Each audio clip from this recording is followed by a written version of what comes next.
Direct शुरू करते हैं आज, क्योंकि हम देखने वाले हैं द मैजिशियंस रेनकोट। दोस्तों, मूवी की शुरुआत एक थिएटर से होती है जहां जेम्स नाम का मैजिशियन मैजिक ट्रिक वगैरह दिखाई करता है। और वैसे मैं आपको बता दूं कि जेम्स की फाइनेंशियल कंडीशन अभी ठीक नहीं चल रही। ना ही उसके शोज फुल होते हैं और ना ही इतनी आमदनी कि थिएटर का किराया निकाल पाए। इसलिए जेम्स काफी परेशान रहता है कि क्या करूं। ऊपर से उसकी परेशानी और बढ़ाने के लिए हावर्ड नाम का आदमी उसके पास पहुंच जाता है, जो कि अब इस थिएटर को खरीदना चाहता है। वो जेम्स को कहता है कि देखो, मेरा ऑफर मान लो और तुरंत इस थिएटर को खाली कर दो। बैंक ने तो तुम्हें नोटिस भी दे दिया है, तो मैं अच्छा ऑफर दे रहा हूँ इस थिएटर को खरीदने के लिए, वरना बैंक तो थिएटर को सील कर ही देगी और तुम्हें फिर कुछ नहीं मिलेगा। जेम्स के पास मजबूरी तो थी, लेकिन वो थिएटर बेचना नहीं चाहता था। वो हॉवर्ड से कहता है कि एक काम करो, मुझे कुछ दिनों की मोहलत दे दो, मैं बैंक के सारे पैसे चुका दूंगा। हॉवर्ड कहता है कि ठीक है, आखिरी मौका दे रहा हूं मैं तुम्हें, आज का फाइनल शो तुम कर सकते हो। अगर ये शो सही चल गया तो मैं समझ जाऊंगा कि तुम पैसे इकट्ठा करके बैंक का कर्ज चुका सकते हो, और अगर ये फाइनल शो भी फ्लॉप हुआ तो फिर ये थिएटर मुझे बेचने के अलावा तुम्हारे पास कोई दूसरा ऑप्शन नहीं बचेगा, याद रखना इस बात को।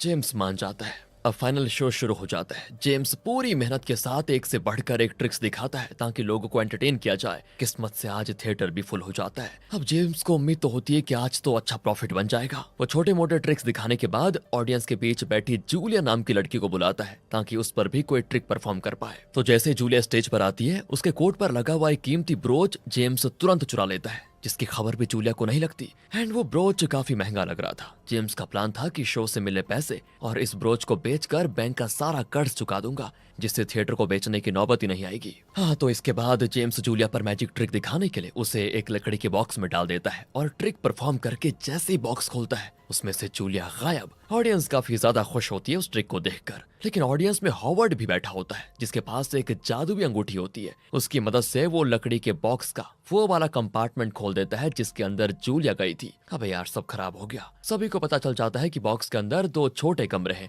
एक के अंदर जूलिया गई तो जेम्स ने दूसरे वाले दरवाजा खोलकर लोगों को ट्रिक दिखाया, जिससे लोगों को ऐसा लगा कि जूलिया गायब हो गई है। लेकिन सीक्रेट रिवील होने से सभी लोग जेम्स का मजाक बनाते हैं कि क्या भद्दा शो है। बताओ यार, इतना अच्छा शो चल रहा था, सबके धज्जा उड़ा दी हॉवर्ड ने। इसलिए बेचारे का ये शो फिर से फ्लॉप हो जाता है। और अब जेम्स अपने कमरे में आकर उस ब्रोच को देख रहा होता है, जो कि काफी कीमती है। सोचता है कि इसको बेचकर अच्छे पैसे मिल जाए तो मजा आ जाए, थिएटर को बेचना नहीं पड़ेगा। लेकिन इससे पहले कि वो ब्रोच को बेच पाता, जूलिया उसके दरवाजे पर दस्तक देकर कहती है, अच्छा एक बात बताइए, क्या आपने मेरा ब्रोच देखा? क्योंकि जब मैं स्टेज पर आई थी तो उस टाइम वो ब्रोच मेरे कोट में लगा हुआ था, लेकिन अभी वो मेरे पास नहीं है। जेम्स तुरंत ये सुनकर कहता है कि माफ करना, मैंने आपका ब्रोच कहीं नहीं देखा, मुझे जरूरी काम है तो जाना होगा। इतना कहकर वो हड़बड़ी में वहां से जाने ही लगता है। अब जूलिया को पता था कि जेम्स कहीं ना कहीं तो झूठ कह रहा है, इसीलिए वो कहती है, तुमने मुझसे झूठ बोलकर अच्छा नहीं किया, इसकी सजा तुम्हें जरूर मिलेगी। इतना कहते ही वो अपने जादू का इस्तेमाल करके जेम्स को वहीं गायब कर देती है। जेम्स ने जो रेनकोट पहना होता है सिर्फ वही बच जाता है। अब ऐसा लग रहा था कि जेम्स दुनिया से गायब हो चुका है।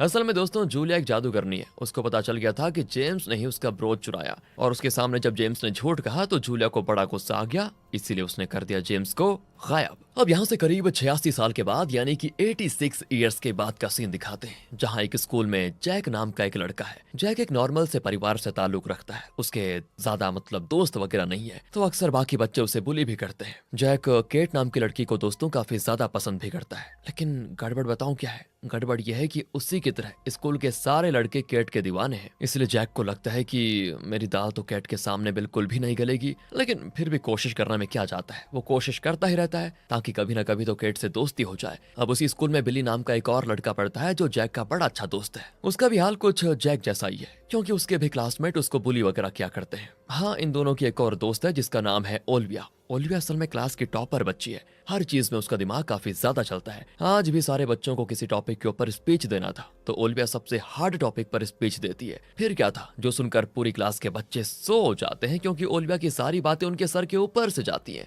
और बच्चों के साथ साथ टीचर मराठा की भी आंख लग जाती है। लेकिन दोस्तों, हम एक चीज नोटिस कर पाते हैं कि मराठा के पास किसी तरह की शीशी है। वो उस शीशी में सारे बच्चों के अंदर से कुछ ना कुछ मैजिकल पावर्स निकालकर शीशी में भर रही होती है। असल में आपको एक चीज बताऊं, ये मराठा भी एक जादूगरनी है। जब भी उसका जादू कम होता है तो वो बच्चों के अंदर से उनकी नॉलेज, उनकी फिटनेस, सारी चीजें धीरे धीरे करते हुए निकाल लेती है ताकि खुद का जादू बरकरार रख पाए। सबसे ज्यादा तो वो ओलिविया के अंदर से निकालती है, क्योंकि ओलिविया दूसरों से ज्यादा इंटेलिजेंट है ना। अब यहाँ से अगले सीन में जैक अपने घर पर आता है, जहाँ ओलिविया और बिली भी उसके साथ होते हैं। अब जैक को उसकी माँ मैरी कहती है, देखो तुम्हें नानी के घर जाना होगा, कुछ प्रॉब्लम हो गई है, वो मैं तुम्हें अभी नहीं बता सकती, लेकिन तुम्हें जाना होगा। एक काम करो, कुछ दिन नानी के घर पर रहना, उसके बाद वापस आ जाना। अब जैक को तो पता है कि प्रॉब्लम क्या है। एक्चुअली इस घर को जैक के पिता ने लोन पर खरीदा था, लेकिन जब से उनका देहांत हुआ है तब से घर की ईएमआई मैरी नहीं भर पा रही है। वो कोशिश बहुत करती है कि ये घर बैंक जब्त ना कर ले, क्योंकि ये उसके पति की आखिरी निशानी है। पर हालात अब ऐसे हो गए हैं कि बेचारी मैरी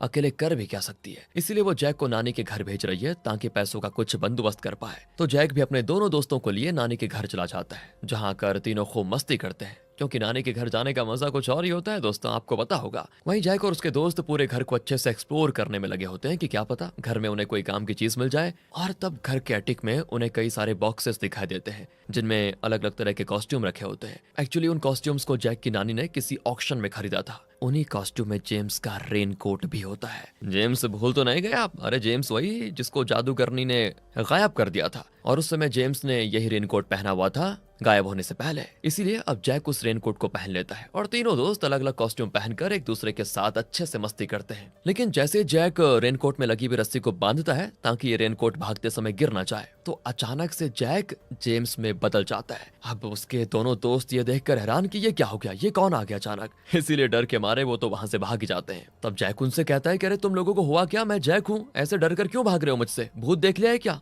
लेकिन जब उसकी नजर कांच पर पड़ती है तो वो खुद हैरान हो जाता है कि मुझे क्या हो गया, मैं दूसरा इंसान कैसे बन गया। वो तुरंत ही रेनकोट को निकालता है, तब जाकर वो फिर से जैक में बदल जाता है। अब तीनों को समझ नहीं आ रहा था कि आखिर ये जादू क्या है, कैसा रेनकोट है ये। ओलिविया और बिली भी उस रेनकोट को पहनकर देखते हैं, जिससे वो भी जेम्स में बदल जाते हैं दोस्तों। और जैसे ही रेनकोट को निकालते हैं फिर से अपने असली रूप में आ जाते हैं। इसका मतलब ये है कि जूलिया ने अपने जादू का इस्तेमाल करके जेम्स को उसके ही रेनकोट के अंदर कैद कर दिया है। इसीलिए जो भी उस रेनकोट को पहनता है वो जेम्स बन जाता है और निकलते ही अपने असली रूप में आ जाता है। तो अब तीनों उस रेनकोट को बड़े अच्छे से देखते हैं ताकि पता चल सके कि असल में यह है क्या चीज, किसका था। तब रेनकोट के ऊपर उन्हें जेम्स का नाम लिखा हुआ मिलता है और फिर उस नाम को सर्च करने पर उन्हें पता चल जाता है कि ये मजिशियन 86 साल पहले अचानक से कहीं गायब हो गया था। किसी को पता नहीं चल पाया कि कहाँ। उसका एक थिएटर भी था जो उसके गायब होने के बाद से ही बंद पड़ा हुआ है। जैक कहता है कि काम करते हैं, हमें उस थिएटर में जाकर देखना चाहिए, क्या पता वहां में और भी ऐसे रेनकोट मिल जाएं।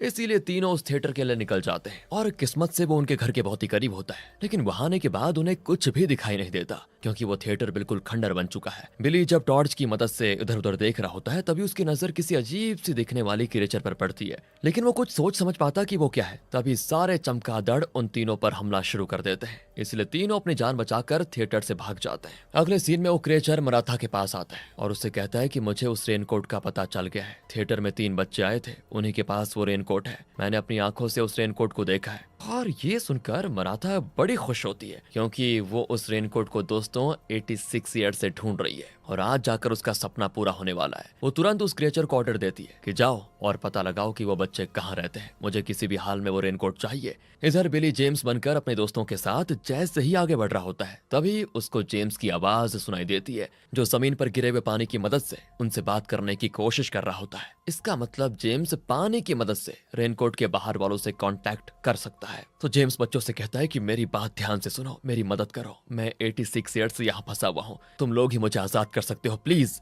तुम्हें जूलिया नाम के जादूगरनी को ढूंढना होगा, उसी ने मुझे इसके अंदर कैद किया था, वही मुझे आजाद कर सकती है। लेकिन वो आगे कुछ बता पाता। सड़क की सफाई कर रहा आदमी उस पानी को वहां से साफ कर देता है, जिससे जेम्स भी गायब। उन्हें समझ आ चुका था कि जूलिया नाम की कोई इंसान है जिन्हें उन्हें अब ढूंढना है। लेकिन जेम्स ने कहा कि 86 साल पहले जूलिया ने जेम्स को कैद किया था। तो अब सवाल यह है कि जूलिया क्या अभी जिंदा होगी या फिर वो मर गई होगी, इसका पता लगाना होगा इन तीनों को। दूसरी तरफ मराठा काफी ज्यादा खुश होती है कि बहुत ही जल्दी वो रेनकोट मेरे पास होगा। और यहाँ पर हमें पता चलता है कि असल में मराठा वो रेनकोट हासिल क्यों करना चाहती है। एक्चुअली उस रेनकोट के अंदर एक ऐसी चीज है जिसकी मदद से मराठा खुद की जवानी वापस हासिल कर सकती है। और आज का आखिरी दिन है, अगर आज के दिन वो रेनकोट मराठा को नहीं मिला और रेनकोट के जादू की मदद से मराठा की जवानी हासिल नहीं हुई तो वह हमेशा एक आम इंसान वाली जिंदगी गुजार कर ही कुछ सालों के बाद मर जाएगी। और यही वजह है कि वो खुद को जिंदा रखने के लिए बच्चों की नॉलेज और फिटनेस वगैरह को ले लेती है, जो कि एक तरह से उसकी जवानी को मेंटेन रखने का टेम्पररी सोल्यूशन है। लेकिन परमानेंट सोल्यूशन के लिए उसे चाहिए रेनकोट।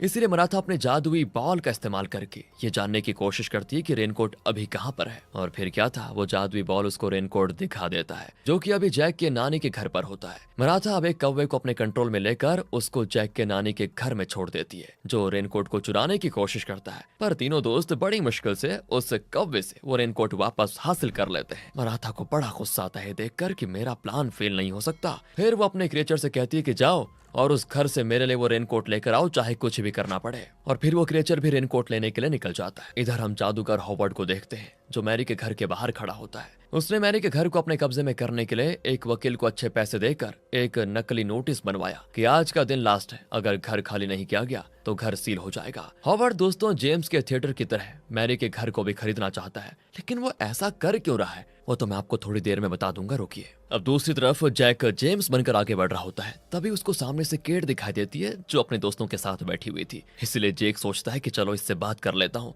लेकिन उसको नहीं पता होता कि वो अभी जैक नहीं बल्कि जेम्स बना हुआ है। इसलिए केट उसको पहचान तक नहीं पाती। और तब सिचुएशन बिगड़ते हुए देखकर ओलिविया बीच में आकर कहती है, अरे पापा आप यहाँ पर क्या कर रहे हो, चलो घर चलो। इतना कहकर वो जैक को वहां से लेकर जाती है और उसका जैकेट निकाल लेती है ताकि वो असली जैक बन जाए, क्योंकि अभी तक तो वो जेम्स था ना जैकेट पहनकर। दूर खड़ा बिली ये सारी चीजें देखकर कहता है कि एक नंबर का फट्टू आदमी है ये, हिम्मत ही नहीं है उसके अंदर कि वो केट के सामने सामने बात कर पाए। इसीलिए वो खुद केट के सामने आकर जमीन पर गिरने का नाटक करने लगता है, जिससे उसकी सारी किताबें भी जमीन पर गिर जाती हैं। और तब ये देखकर केट और जैक दोनों उन किताबों को उठाने लगते हैं। और यहाँ केट जैक को पहचान लेती है कि ये तो मेरे स्कूल में पढ़ता है। जैक बड़ी हिम्मत जुटाकर केट से पूछ लेता है कि तुम यहाँ कहाँ जा रही थी तुम? केट कहती है, हाँ मैं पार्टी में जा रही थी, आज रात मेरे दोस्तों ने पार्टी रखी हुई है, आना चाहो तो तुम आ सकते हो। बस जैक की खुशी का ठिकाना ही नहीं होता कि यार केट ने मुझे खुद इनवाइट किया, मजा आ गया। बिली भी काफी खुश होता है कि चलो कम से कम इनकी बातचीत तो हुई। अगले सीन में दोस्तों हॉवर्ड मैरी के घर के बाहर उसके आने का इंतजार कर रहा होता है। जैसे ही मैरी आती है वो उसको नकली नोटिस दिखाते हुए कहता है कि सुनो, मैं आपका ये घर खरीदना चाहता हूँ। मैंने नोटिस देखा कि आज पैसे नहीं दिए गए तो ये घर सील हो जाएगा, तो वैसे मैं ये घर इसके ओरिजिनल कीमत के दुगने में खरीदना चाहता हूँ, जिससे आपको काफी फायदा होगा।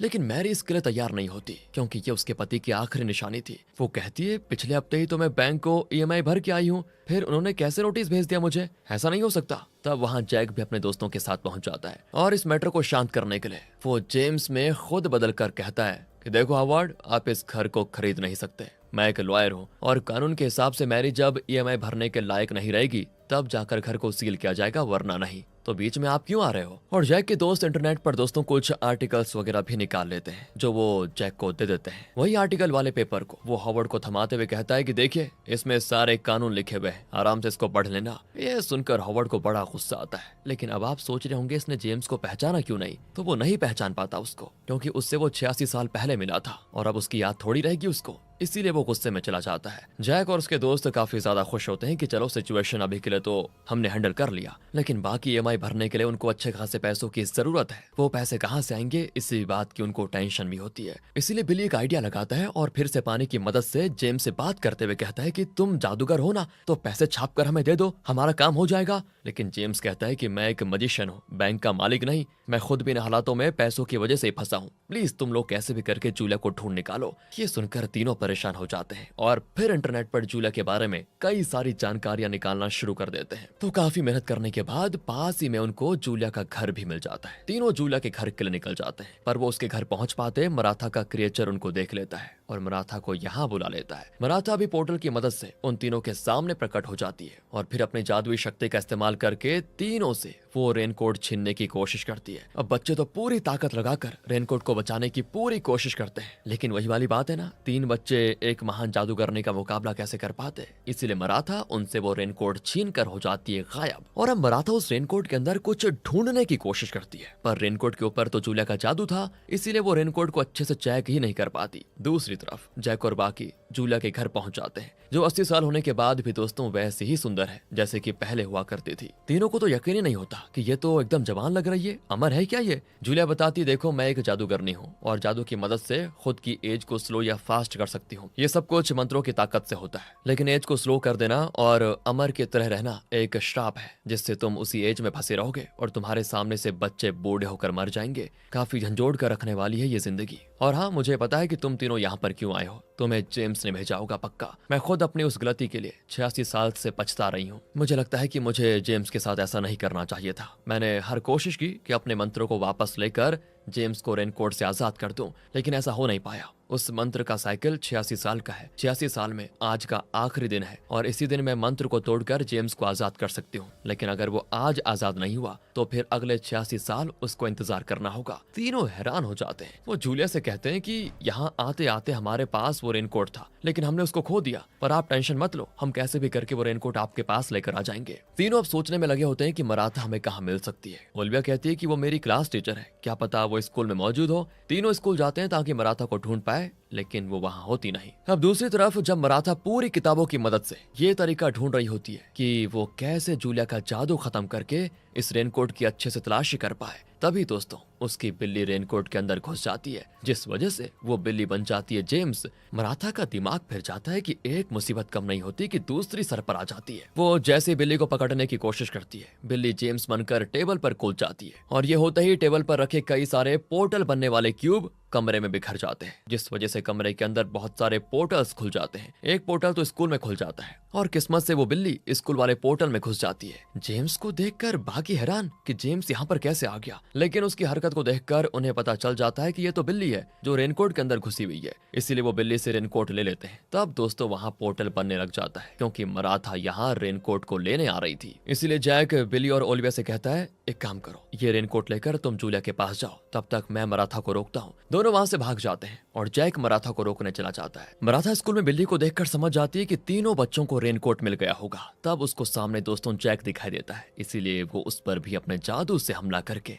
उसको स्टॉप कर देती है। उसके बाद उसका बैग अच्छे से चेक करती है कि शायद उसमें रेनकोट हो, लेकिन वहां वो रेनकोट नहीं होता। मराठा अब जैक से कहती है, मुझे बहुत गुस्सा आ रहा है, जल्दी से बता दो वो रेनकोट है कहाँ, वरना 2 मिनट लगेंगे तुम्हें गायब करने में। लेकिन तब भी वो नहीं बताता कि रेनकोट कहाँ रखा हुआ है। दूसरी तरफ ओलिविया और बिली दोनों जूलिया के पास पहुंच जाते हैं, इसलिए जूलिया तुरंत अपने जादू की मदद से रेनकोट पर किया हुआ जादू खत्म कर देती है। ऐसा होते ही जेम्स रेनकोट के अंदर से बाहर आ जाता है। तब जूलिया उससे माफी भी मांगती है 86 साल से उसको कैद करने के लिए, लेकिन जेम्स जूलिया से कहता है कि तुम्हारी कोई गलती नहीं है, मेरी ही गलती थी जो मैं लालच में आ गया। फिर वो उसको उसका ब्रोच भी वापस कर देता है। तब जाकर जूलिया खुश हो जाती है, लेकिन जेम्स को जैक कहीं दिखाई नहीं देता। तो ओलिविया और बिली उसको बताते हैं वो मराठा को रोकने गया था, हमें उसे बचाना होगा अब। दूसरी तरफ मराठा ने जैक को पिंजरे के अंदर कैद कर दिया था। जैक उससे कहता है कि आखिर तुम्हें वो रेनकोट चाहिए क्यों। तब मराठा बताती है, उस रेनकोट के अंदर जेम्स नाम का मजिशियन कैद है, उसके पास एक जादुई ब्रोच है, वही ब्रोच मुझे चाहिए ताकि उसकी मदद से मैं अमर बन पाऊं। वो ब्रोच मेरा था, लेकिन मेरी बहन जूलिया ने मुझसे वो छीन लिया और खुद अमरता हासिल कर ली।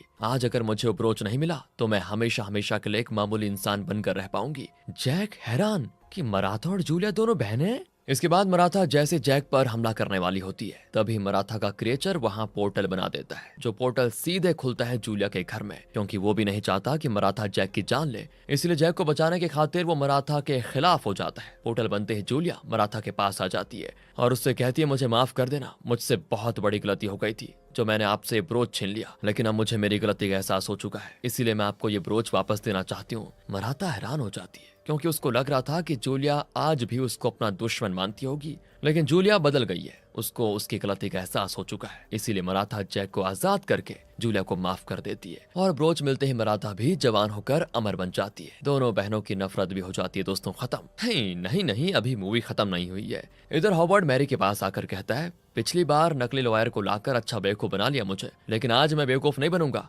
आज तुम्हें ये घर मुझे बेचना ही पड़ेगा। तभी वहाँ पर जैक और बाकी सभी लोग पहुंच जाते हैं। मराठा और जूलिया कहते हैं कि हॉवर्ड, हमें पता है तुम क्या करना चाहते हो, लेकिन हम तुम्हें तुम्हारे प्लान में कभी कामयाब नहीं होने देंगे। हॉवर्ड कहता है, बहुत देर कर दी तुम लोगों ने, मैरी ने यह घर मुझे बेच दिया है। इतना कहकर वो मैरी को लिए हो जाता है गायब।